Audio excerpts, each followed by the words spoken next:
Chiusa la votazione, il Consiglio non approva. Non passa la mozione contro la diga del Vanoi. A Palazzo Ferrofini, dopo 2 ore di dibattito e in mezzo anche una sospensione, è finita 12-28. Lega, Liga Veneta e Lista Zaia hanno scelto di non partecipare al voto, ma di lasciare libertà di coscienza territoriale ai propri consiglieri. E così è accaduto che i bellunesi, espressione del Carroccio, Giovanni Puppato e Silvia Cestaro, si sono espressi a favore della mozione depositata 6 mesi fa dalla capogruppo del PD Vanessa Camani. Il bellunese è sempre stato poco considerato, nonostante tutto quello che ha fatto per dichiararsi contrario alla diga del Vanoi, soprattutto in termini di sicurezza. Che questo Consiglio regionale abbia in questo momento in mano degli elementi che forse tempo fa non avevamo nessuno di noi, che sono 2. Il primo, quello di una netta contrarietà di tutto il bellunese, non solo delle associazioni ambientaliste.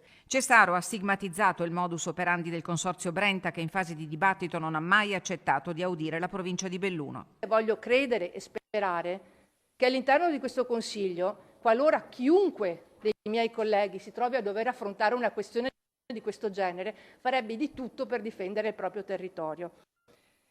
E concludo facendo mie le parole del Presidente Zaia, che molto spesso dice prima i veneti. Ecco, io questa volta voglio dire prima i bellunesi. Ma non è bastato. La maggioranza di Palazzo Ferrofini, che avrebbe potuto avallare non solo il parere dei tecnici, ma anche gli indirizzi dell'assessore Bottacin, totalmente contrario del presidente Zaia, che in mancanza di rischio zero aveva già avuto modo di dire la sua, non ha avuto il coraggio di dire no, ha detto la consigliera Camani. Senza una decisione netta, politica prima di tutto, il progetto della diga del Vanoi è destinato ad andare avanti. L'ha ben scritto il Consorzio Brenta nella relazione conclusiva del dibattito pubblico, che ha escluso, bisogna dirlo, la provincia di Belluno dalla possibilità di una audizione in presenza. Nell'aula di Palazzo Ferrofini è quasi finita in caciara, con le accuse partite dai banchi della maggioranza rivolte a un'opposizione rea di fare speculazione politica anziché esprimere la volontà di proteggere il territorio.